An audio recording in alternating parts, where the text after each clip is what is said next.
Well, with schools back in session, dairy and nutrition advocates are encouraging policymakers to prioritize the health of students by making dairy options more accessible. Bjerga with the National Milk Producers Federation joins us now from our Washington News Bureau for an update. Alan, as always, thanks for your time this morning. We appreciate it. So how important is dairy to school meal programs, and also how important are those programs to the dairy industry? It's really a win-win on both sides. When you take a look at the rules under the school meals program for high nutrition at a low cost, dairy is affordable, dairy is accessible, dairy is essential to the school meal program. And then for the dairy industry, of course, it's the next generation of consumers and milk drinkers. You want to get kids started off with good habits early in their life.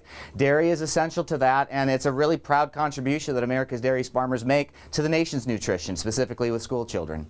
Now, are there any changes to school meals that might make things different for dairy than when we were kids? Well, of course, you no longer have the milk brought up by horse-drawn carriage both ways, uphill both ways like it was when I was a kid. I can't speak for you, Janet, but there is actually some key distinctions.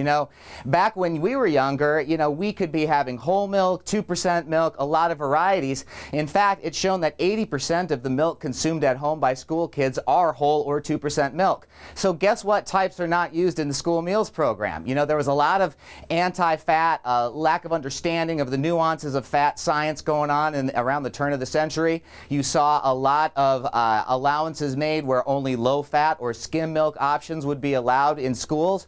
That takes away a lot of the taste of milk. It takes away a lot of the pleasure of the experience for school kids. And we would really like to see, and now that the science has advanced and you see what kids are actually drinking at home, some of those fuller fat varieties allowed in the school meals program. We think the science will be supporting it, and we think that certainly children and parents would as well. Do you see dairy as an essential part of the school meals program in the years ahead also? Well, it needs to be for the sake of the health of our nation's school children. But, this is something that is always under attack. As you've seen a lot of imitators with inferior nutritional content come onto the market, you see folks saying that those should be offered as alternatives, even though they don't offer the same nutritional package, the 13 essential nutrients that milk provides. That's not science. That's ideology. And we have to fight that sort of ideology in our school program, again, for the sake of our kids. Back to school is an exciting time. For a lot of these kids, these are the best meals that they get in a day. We need to make sure there's dairy.